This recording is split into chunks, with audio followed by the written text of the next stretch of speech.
Aktor at komedyan na si Joey Paras, pumanaw na, pamilya humihingi ng tulong para sa gastos. Pumanaw na sa edad na 45 ang aktor-komedyan na si Joey Paras, ayon sa kanyang kaanak nitong linggo.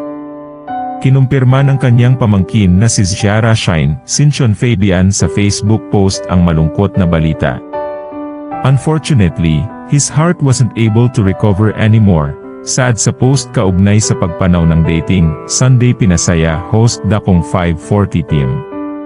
Hindi binanggit ang dahilan ng pagpanaw ni Joey pero nagkaroon ng problema si Joey sa puso noong 2018 at kinailangan siyang kabitan ng pacemaker.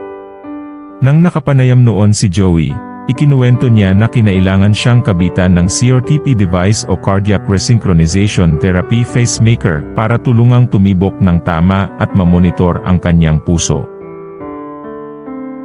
Napag-alaman na hindi iyon ang unang pagkakataon na inoperahan siya sa puso.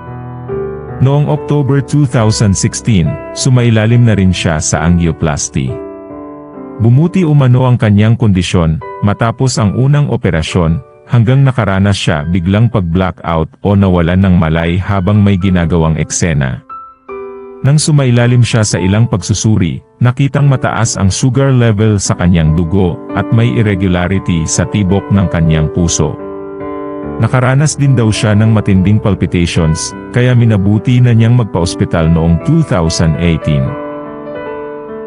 Nanawagan din ng tulong ang kanyang pamangkin, dahil nang i-post nito ang malungkot na balita, ay nasa morgue pa ang mga labi ni Joey. Ayon sa pamangkin, "We need to settle his hospital bills for us to take him home. Our family is knocking at your kind and generous heart to help us raise a fund to cover his hospital bills." Inilagay rin nito ang mga detalye kung paano makapagpapadala ng tulong sa pamilya ni Joey sa pamamagitan ng GCash. Nagtapos sa University of Santo Tomas ng kursong Mass Communication, produkto si Joey ng Tanghalang Pilipino, at naging bahagi ng musical version ng Zia Zia Zaturna noong 2006, bago pumasok sa showbiz. Nagwagi siya ng Best Supporting Actor sa New Breed category ng 2013 Cinemalaya Independent Film Festival, sa kanyang pagganap bilang cyber scammer sa Babagwa, Spider's Web. Nakasama rin siya sa cast ng Last Supper No. 3 na pinagbidahan ni Jaime de Guzman, at sa Buakaw at Dance of the Steel Bars. Bahagi rin siya ng Mumzilas na pinagbidahan nina Maricel Soriano at Eugene Domingo. Naging bida naman siya sa pelikulang Bekikang sa direksyon ni Wende Ramas. Tinamaan din siya ng COVID-19 noong 2020 at na-confine sa ospital.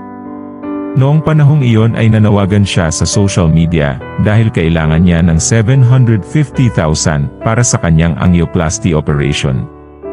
Ayon sa FB post ng pamangkin ni Joey, magbibigay ang pamilya ng update kung saan ang burol kapag nasettle na nila ang mga obligasyon sa ospital.